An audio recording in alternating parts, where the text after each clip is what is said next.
Hey folks, it's Marvin Cash, the host of the Articulate Fly, and we're back with another Southwest Virginia fishing report with Matt Reilly. How you doing, Matt? I'm doing great, Marvin. Just get back from a long day. There you go. And it's funny because I always give you grief about how I don't believe it's significantly cooler where you are, but I think we're going to be pretty close to hitting 100 a couple times this week in Charlotte. So I looked at your weather, and I think I'd rather have yours than mine. Yeah, dude, I'm telling you, it's we've been really pretty, I hesitate to say unseasonably cool, but it definitely, it has been hot.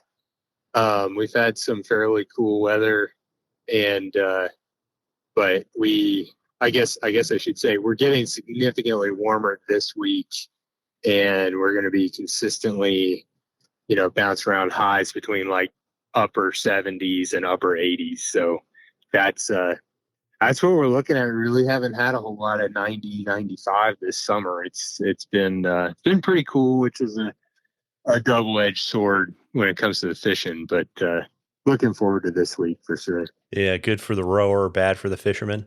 Yeah, I mean, heck, it's bad for the rower, but if you want the fishing to be good, this time of year, I like to see warm water temps to put them on the bug pattern pretty heavy, and we haven't quite been there consistently yet. And some people might kind of scoff at me saying that. It's not that they won't and haven't eaten bugs and topwater flies. It's just that for that pattern to be kind of the reigning pattern, the water needs to get pretty warm. And what that does is it just forces particularly the biggest fish in the river to be very efficient in how they feed. They have to have a strategy for surviving and keeping weight on when the water temps peak. And the bugs are kind of they fill that niche. So when it's, water temps are bouncing around in the like low to mid 70s, they'll definitely eat topwater stuff. But, I really prefer to see like 76, 78 to like 82, 83.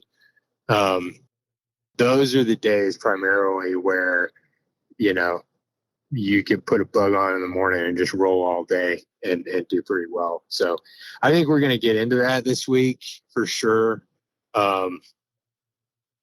Just because we've got those warmer days.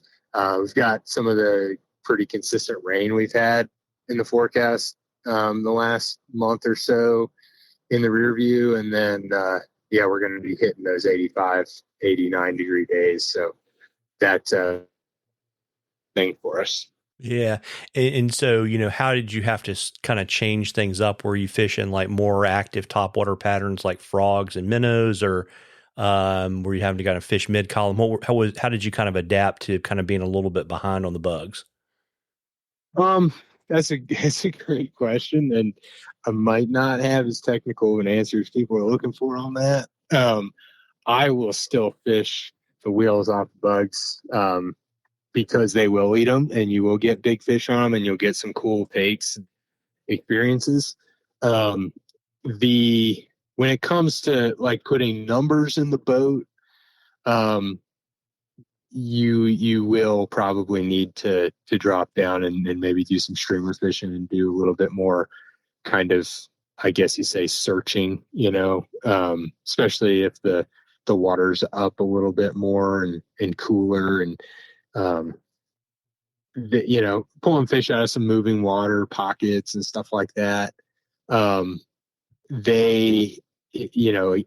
it's not that they won't eat the bugs. I mean, I've had most of my days in the last several weeks, you've been doing a lot of that kind of fishing, but when you're on the water every day, you notice a difference between when the majority of the population is on a pattern and that's what's happening, and when, it'll work and it is working and you can have good days on it, but it's not kind of at its fullest potential. And that's kind of where we've been at the last 2-3 weeks or so. Yeah, it sounds like kind of unlike it is here. Like, by 7 o'clock in the morning, you can hear the cicadas going. So, the dinner bell. Yeah, the dinner bell's ringing. I imagined on the lower James it's probably like that as well.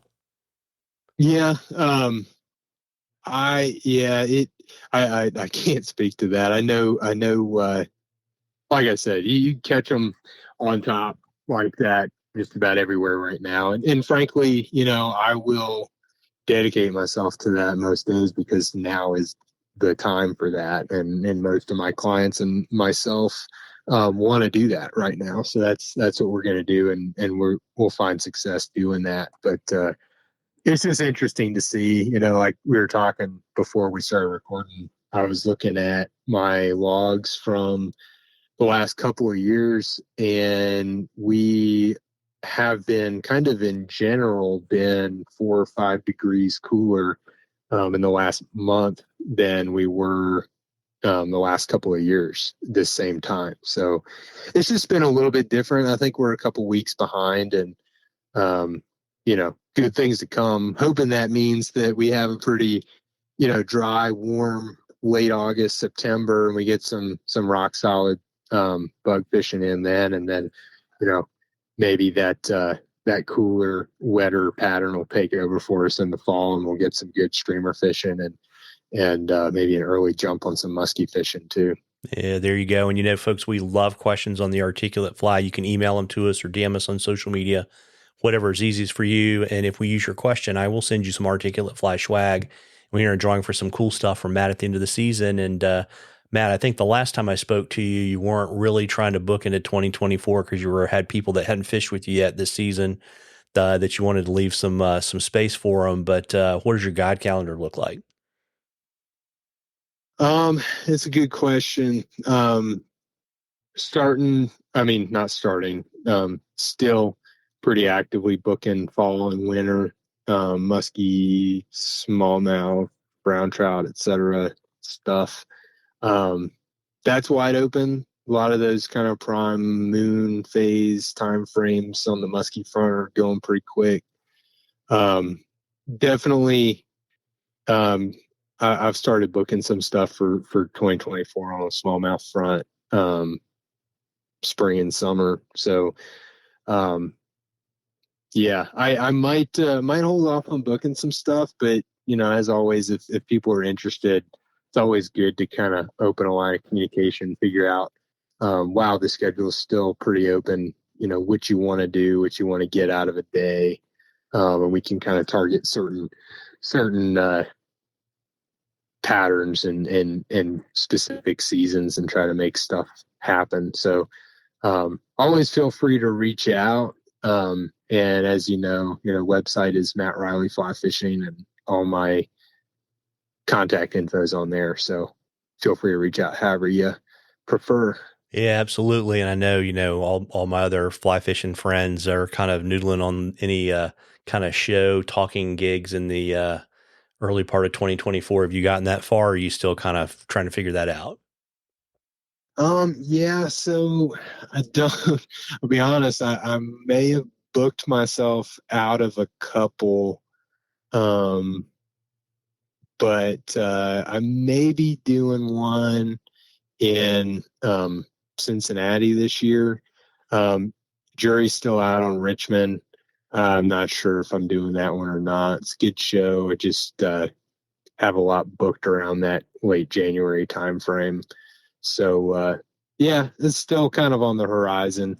Right now, it's pedal to the metal time, and got a baby at home and lots of stuff in the works. So it's kind of in the very back of my brain. Yeah, well, then I won't hold your feet to the fire until the next time we talk. How about that? Okay, yeah, give me another month and I'll have it all figured out. Have it all figured out. Well, listen, folks, you owe it to yourself to get out there and catch a few. Tight lines, everybody. Tight lines, Matt. Thanks, man.